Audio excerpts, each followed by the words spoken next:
Assalamualaikum warahmatullahi wabarakatuh. Selamat datang di video presentasi kami yang berjudul Kemerdekaan India. Kami dari kelompok 7 yang beranggotakan Rizka Prameswari, Melva Adisti, Diki Septian, Muhammad Fauzi Rahman, dan Aji Beki Febriani. Adapun submateri yang akan dijelaskan yaitu sebagai berikut. Yang pertama, upaya yang dilakukan India dalam proses mencapai kemerdekaannya yang akan dijelaskan oleh Diki Septian. Yang kedua, tokoh-tokoh India yang berperan dalam proses kemerdekaan India yang akan dijelaskan oleh Rizka Prameswari. Yang ketiga, peristiwa yang muncul saat proses kemerdekaan India serta kaitannya dengan peristiwa yang muncul saat ini yang akan dijelaskan oleh Fauzi Rahman. Yang keempat, krisis yang dialami India pasca kemerdekaannya yang akan dijelaskan oleh Melva Adisti. Langsung saja saya persilahkan kepada teman-teman saya untuk memaparkan materinya. Baik, Assalamualaikum warahmatullahi wabarakatuh. Nah, sebelumnya perkenalkan nama saya Diki Septian. Nah, mungkin pada kesempatan ini di sini saya akan memaparkan mengenai kisah perjuangan bangsa India dalam memperoleh kemerdekaannya. Nah, namun sebelumnya di sini saya akan memaparkan terlebih dahulu awal mula kedatangan bangsa Eropa ini ke India. Nah, jadi kehadiran bangsa Eropa di India ini dimulai dengan ketika sampainya bangsa Eropa ini di Vasco da Gama, itu pada tahun 1501. Nah, keberhasilannya itu membuat negara lain bermaksud untuk menguasai wilayah India. Nah, sehingga banyak juga dari negara lain yang akhirnya menduduki India seperti Portugis, Spanyol, Belanda, dan Inggris. Nah, dalam kondisi memang pada saat itu India ini sedang dilanda banyak sekali perpecahan di wilayah India tersebut. Nah, sehingga sangat mudah bagi bangsa Barat untuk menguasai wilayah India sendiri. Nah, namun pada akhirnya Inggrislah yang berkuasa karena kemenangan melawan negara lainnya. Nah, permulaan penjajah Inggris terhadap India ini dapat dilihat dengan didirikannya English East India Company. Nah, ini dibuat pada tahun 1600-an. Ya, dengan maksud untuk mempermudah perdagangan. Nah, namun lambat laun sifat bangsa Barat yang mengekang dan menindas rakyat India ini mulai terlihat. Nah, banyak perlakuan fisik dan politik yang membuat India merasa berada dalam permainan dan tekanan. Nah, sehingga pada akhirnya pada tahun 1756 Inggris dan para raja di India ini melakukan peperangan yang dikenal dengan pertempuran Buxar. Nah, sayangnya pada pertempuran tersebut Inggris ini menang telak. Nah, dan akhirnya wilayah kekuasaan Inggris ini menyebar hingga ke Benggala, Bihor, dan Orissa. Nah, kemudian di tahun 1824 English East Indian Company ini secara penuh dikelola oleh Inggris. Nah, keadaan ini tentunya semakin memojokkan penguasaan India dan memberikan kerugian yang sangat besar. Hingga pada di abad ke-19 ini sejarah kemerdekaan India merasa para penindasan tersebut ini perlu diakhiri dan India harus menjadi negara merdeka. Nah, mulailah beberapa pemberontakan yang dipimpin oleh raja-raja India ini di tahun 1875. Namun sayangnya karena kekuatan Inggris terlalu kuat bagi India yang mengakibatkan India kalah dari seluruh pertempuran. Nah, kemudian di tahun 1905 India membentuk Indian National Congress yang menuntut diadakannya Swaraj. Nah, tidak hanya itu, gerakan Indian Muslim League juga inisiasi untuk memperkuat perlawanan dan menjamin hak para Muslim India. Tuntutan demi tuntutan dilakukan oleh masyarakat India untuk mendesak Inggris memberikan kemerdekaan kepada India. Banyak tokoh penting dari India yang berjasa atas pertempuran dan perlawanan yang dilakukan. Nah, di antaranya yaitu Mahatma Gandhi, Jawaharlal Nehru, dan Muhammad Ali Jinnah. Nah, hingga menjelang berakhirnya Perang Dunia Kedua, Inggris membentuk Constituent Assembly.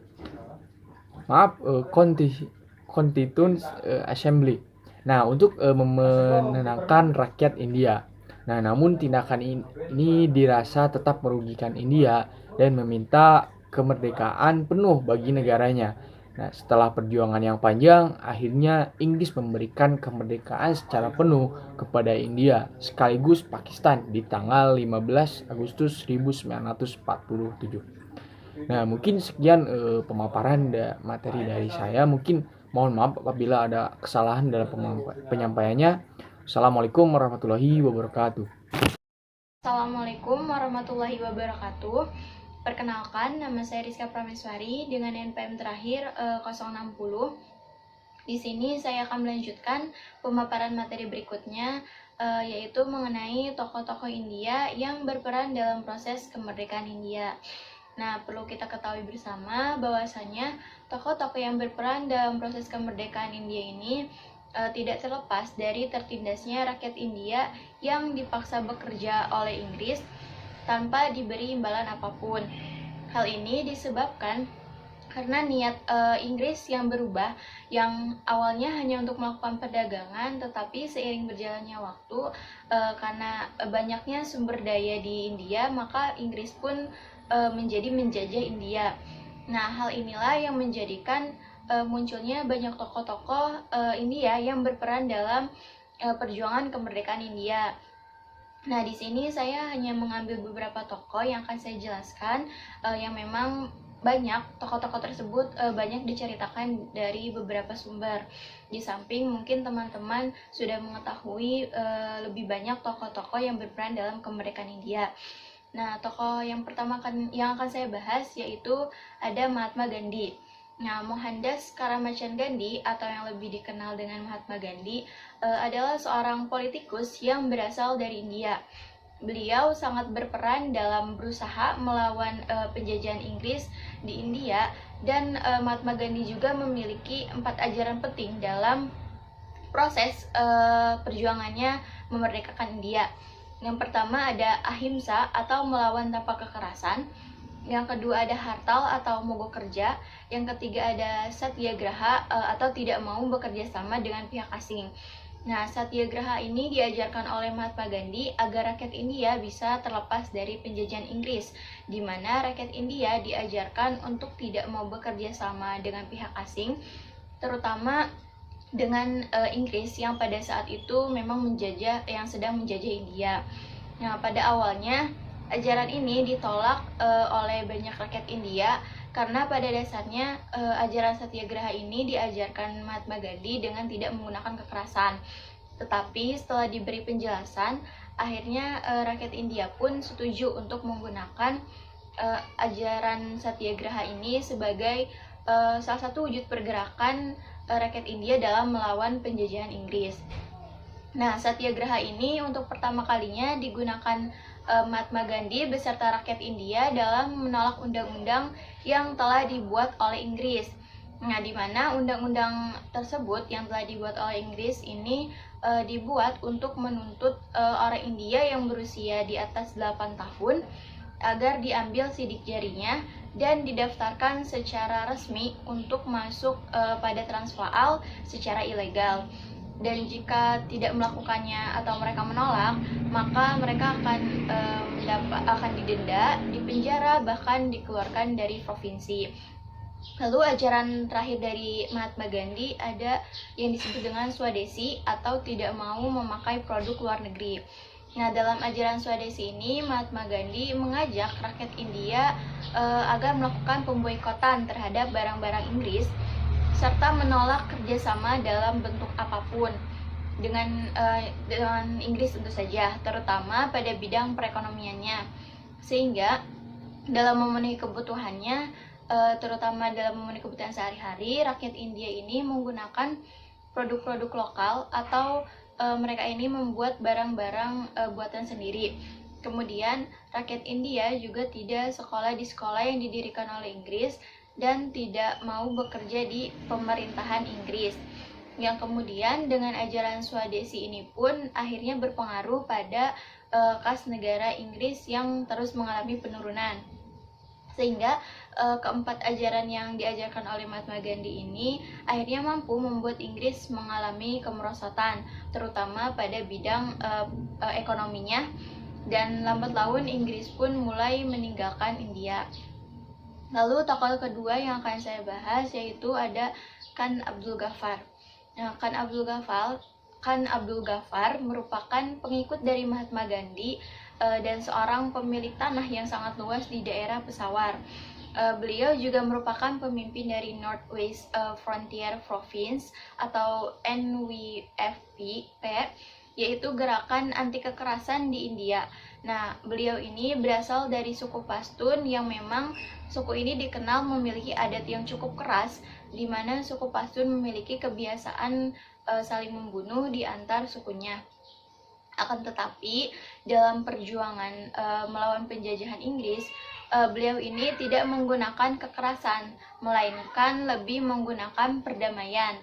Nah, gerakan anti kekerasan yang diajarkan oleh Khan Abdul Ghaffar ini diawali dengan mengubah pola pikir suku Pashtun yang mempunyai kebiasaan dalam melawan dengan kekerasan menjadi anti kekerasan, seperti dengan membuka sekolah-sekolah bagi anak-anak melalui organisasi Anjuman Islah ul Afghena, yang dimana organisasi ini merupakan organisasi misi non-politis yang membantu perkembangan ekonomi, sosial, dan pendidikan di daerah perbatasan.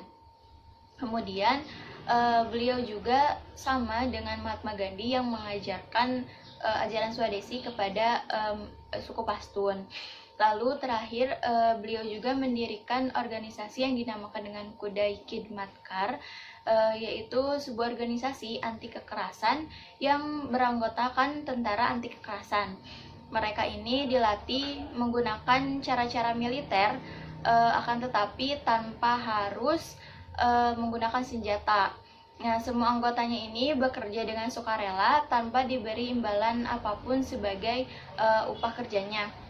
Nah, tujuan dari dibentuknya organisasi-organisasi tersebut ini tentu saja sama dengan tujuan dari ajaran yang telah diajarkan oleh Mahatma Gandhi, yaitu melakukan perlawanan terhadap penjajahan Inggris dengan menentang penjajahan Inggris. Sebab dengan adanya penjajahan yang dilakukan Inggris ini sangat berdampak sekali pada penderitaan rakyat India, tak terkecuali dari suku Pashtun itu sendiri.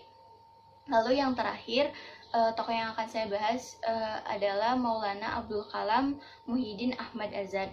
Nah, beliau merupakan seorang sarjana muslim dan pemimpin politik senior dari kemerdekaan India. Beliau juga merupakan salah satu dari pemimpin muslim yang paling terkemuka untuk mendukung persatuan Hindu-Muslim dan menentang partisi India. Nah, menurut beliau, langkah yang tepat dalam mendapatkan kemerdekaan India ini salah satunya adalah dengan adanya persekutuan di antara umat Islam dan umat Hindu. Nah, melalui pemikiran beliau inilah yang menyebabkan munculnya dua aliran politik dalam memperjuangkan kemerdekaan India. Yang pertama ada kelompok nasionalis dan yang kedua ada kelompok non-nasionalis. Nah, kelompok non-nasionalis ini dipelopori oleh tokoh-tokoh intelijensia muslim, yaitu Liga Muslimin, dan kelompok nasionalis sendiri di mana kelompok ini tergabung dalam Partai Kongres India yang mayoritas beragama Hindu. Akan tetapi, hasil dari pemikiran beliau ini tidak membawa hasil pada perbedaan paham di antara umat Islam dengan umat Hindu. Keadaan yang terjadi bukanlah kemerdekaan yang utuh, melainkan kemerdekaan India ini malah terpecah kepada dua negara, yaitu pertama yaitu negara India dengan mayoritas beragama Hindu, dan yang kedua adalah negara Pakistan dengan mayoritas beragama Islam sebagai hasil perjuangan beliau dengan nasionalismenya. Ya, mungkin itu saja yang dapat saya sampaikan. Mohon maaf bila banyak kekurangan atau dalam penyampaiannya kurang baik. Kurang lebihnya mohon dimaafkan. Terima kasih. Wassalamualaikum warahmatullahi wabarakatuh. Assalamualaikum warahmatullahi wabarakatuh. Perkenalkan, nama saya Muhammad Fauzi Rahman, NPM 202-171-061, anggota dari kelompok 7 pada mata kuliah Sejarah Asia Selatan kelas B. Pada kesempatan kali ini saya akan melanjutkan pemaparan materi yang telah disampaikan oleh rekan-rekan saya sebelumnya. Materi yang akan saya sampaikan adalah mengenai peristiwa yang muncul saat proses kemerdekaan serta keterkaitan kemerdekaan India dengan peristiwa yang muncul saat ini. Tanggal 15 Agustus menjadi tanggal yang istimewa bagi masyarakat India, karena pada tanggal tersebut, pada tahun 1947, India resmi bebas dari penjajahan dan kolonialisme Inggris yang telah membelenggu kebebasan dan kemerdekaan bangsa India sejak tahun 1600-an. Dalam meraih kemerdekaannya, masyarakat India tentunya mengupayakan segala macam usaha dan keringat dalam upayanya meraih kemerdekaan. Sejarah mencatat, perlawanan dan pemberontakan terhadap kolonialisme, perusahaan dan sekutunya dimulai pada tahun 1857. Perlawanan dan pemberontakan ini menandai babak baru dan era baru aksi kebebasan di India. Secara garis besar, dalam proses memperjuangkannya kemerdekaan India, rakyat India terbagi dalam dua aliran politik, yakni kelompok aliran nasionalis dan juga kelompok aliran non-nasionalis. Kelompok aliran nasionalis di dalamnya merupakan kelompok-kelompok yang tergabung dalam Partai Kongres India yang mayoritasnya beragama Hindu. Salah satu tokoh yang terkenal dari kubu kelompok aliran nasionalis adalah Mahatma Gandhi. Sedangkan untuk kelompok aliran non-nasionalis, di dalamnya merupakan tokoh-tokoh intelijensia Muslim dan Liga Muslim. Salah satu tokoh terkenal dari kubu aliran non-nasionalis adalah Ali Jinnah. Sejak era Perang Dunia ke-1, pemerintahan kolonialisme Inggris di India gencar melakukan langkah-langkah serangkaian aksi darurat represif dalam rangka meredam dan melawan gerakan-gerakan subversif pemberontakan yang dilakukan oleh para aktivis-aktivis pejuang kemerdekaan. Namun, aksi yang dilakukan oleh pemerintahan kolonialisme Inggris mayoritas melanggar hak asasi manusia. Salah satunya terdapat pada peristiwa 13 April, pembantaian Amritsar oleh tentara-tentara Inggris. Pada peristiwa ini, pasukan tentara Inggris membabi buta menembaki massa yang tidak bersenjata di ruang publik terbuka. Insiden ini tentunya menelan banyak korban jiwa, menewaskan ratusan warga sipil, ribuan luka-luka akibat insiden ini. Insiden ini pula menjadi titik balik sejarah di India. Selesai peristiwa ini malah menyebabkan rasa nasionalisme yang semakin kuat dan mengakar pada masyarakat India. Peristiwa ini lalu dimanfaatkan oleh tokoh-tokoh pejuang kemerdekaan seperti Mahatma Gandhi sebagai langkah penguatan rasa nasionalisme dan semangat memerdekakan India. Selain perjuangan hebat dan terkenal lelah bangsa dan rakyat India dalam memerdekakan negaranya, bangsa India juga mendapatkan simpati dan dukungan dari negara-negara di dunia. Salah satunya adalah Indonesia. Peristiwa ini dikenal dengan politik beras atau India Rice. Indonesia memberikan kurang lebih 500.000 ton beras kepada India sebagai bentuk solidaritas kemanusiaan karena Indonesia tahu India sedang mengalami krisis makanan dan pangan di tengah-tengah perjuangannya melawan penjajahan kolonialisme Inggris. Sebenarnya bukan hanya itu, karena alasan lainnya adalah alasan kemanusiaan. Indonesia memberikan bantuan pangan kepada India. Namun, Soekarno dan Sultan Syahrir memiliki tujuan lain, yakni mempererat hubungan diplomasi dan politik sebagai bentuk solidaritas negara-negara yang pernah merasakan penjajahan kolonialisme Barat. Pada tahun 1940-an, kerajaman pemerintah kolonialisme Inggris di India semakin hangat diperbincangkan dan menjadi sorotan dunia internasional. Inggris mulai menerima desakan-desakan dari dunia internasional untuk memberikan kemerdekaan kepada India. Akhirnya, Inggris memberikan kekuasaan secara de jure dan facto kepada dua dewan konstitusi, yakni Pakistan dan juga India.